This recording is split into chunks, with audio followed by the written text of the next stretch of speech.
જેવું પેપર આવે, આ સપોઝ પેપર આવ્યું છે, તમારે આમ વાળી દેવાનું, આમ વાળી. અહીંયા તમારી માહિતીઓ હશે, ઓકે, માહિતીઓ પૂરી દીધી, તમને ટાઈમ મળતો હશે તો બરોબર છે, ટાઈમ મળતો જ હોય છે જનરલી બહુ ટાઈમ મળતો હોય છે તમારે, ઓકે. તો તમારે શું છે 15 મિનિટ પહેલાં પહોંચી જવાનું, બીજું કંઈ નહીં, ઓકે. ચલો, તો અહીંયા તમારું હશે આમ કરીને, આમ તમારે વાળી દેવાનું આટલું, ઓકે, અને આમ કરી દેવાનું, ઓકે. પછી જેવું એક પેજ ખોલો, બરોબર, ખોલી દેવાનું, ત્યાં આ વસ્તુ પહેલાં કરવાની, પછી આમ જે છે આમ કરવાનું, આઈ રિપીટ આમ કરવાનું, ઓકે.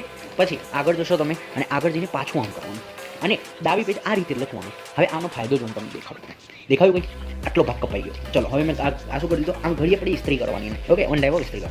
હવે જેવું તમે પેપર ખોલશો એટલે તમારો આ ભાગ જે છે કપાઈ ગયો, તમે લખેલો ક્યાં છે ભાઈ, અહીંયા, એટલે તમારો આટલો પોર્શન કપાઈ ગયો. બીજી વસ્તુ, આમાં એરો જે છે ને અંદર કરવાનો, જેમ કે આ વસ્તુ જો, આ વસ્તુ જો, આ વસ્તુ જો, ફાયદા કેટલા, તમારો કેટલો ભાગ કપાયો, આટલો ભાગ મેં તમને સમજાવી દીધો કપાયો, આ ભાગ સામેથી કાપીને આપ્યો છે એમણે હાંસિયાનો, એરોનો ભાગ તમે કાપ્યો એટલે કેટલું બચ્યું, આટલું બચ્યું. બાકી તો બધું તમે કાપી દીધું છે, પણ દેખાય છે કે તમે કાપ્યું છે, નહીં દેખાય.